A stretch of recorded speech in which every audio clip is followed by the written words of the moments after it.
What's up guys? So, mag-unbox tayo ngayon ng aking napamili. Ito. Bumili ako ng Shimano Nashi C3000 HG. Wow. Nasubok nga itong reels na to. Gamit ito sa pang fishing. Yan. Susubukan naman natin to guys. So, unbox natin. Tignan natin kung anong itsura ba, gaano ba kaganda. So, okay. Now let's tignan natin sabay-sabay. Yan!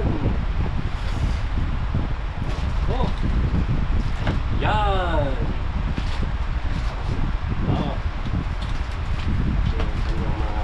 Ito yung kanyang mga instruction, pero mamaya na natin basahin mga. Tabi muna natin.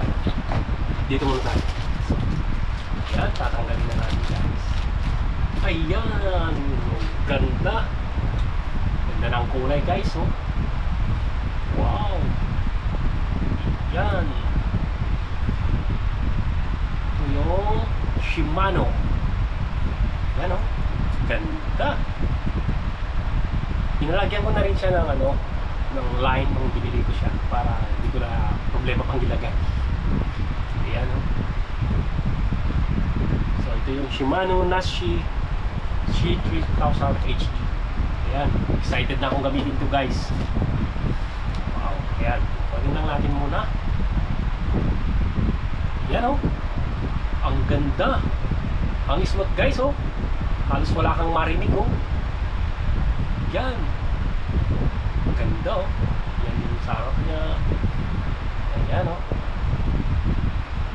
Tignan natin. Tingin natin yung tulong. Oh, see? Ha? Excited na akong gamitin to bukas, ah. Wow, first time kong gumamit ng Shimano. Saka ito yung binili kong rod niya. Ayan, oh. Galing. Rod pa lang, na. Nabili ko to ng bali, sabi mo na lang $60. Ganda, Shimano rin. Yan. So, medium heavy to with action flash. Subukan natin ilagay. Tsura ba?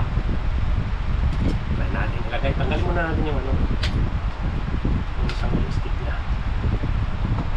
Yan. Tanggalin muna natin yung dulo niya. Kasi istorbo lang yan eh. Okay, yan.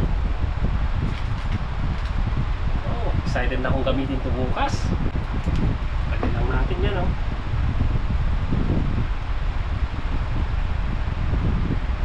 Yan.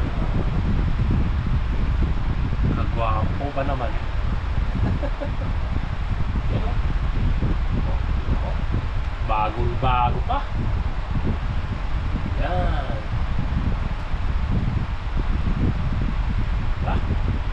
Excited na talaga ako bukas. Matry natin to bukas. Ito yung kanyang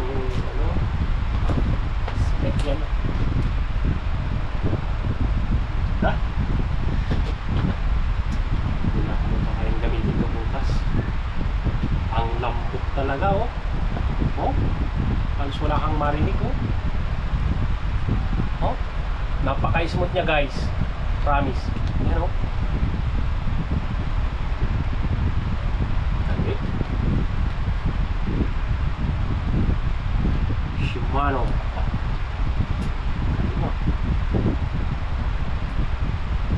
Maaga ako bukas mag-fishing. Tetesting ko to. Excited na ako. Yan. Ito yung ating rod. Medium lang siya. Medium yung kinuha ko. 8 feet to eh. 8 feet.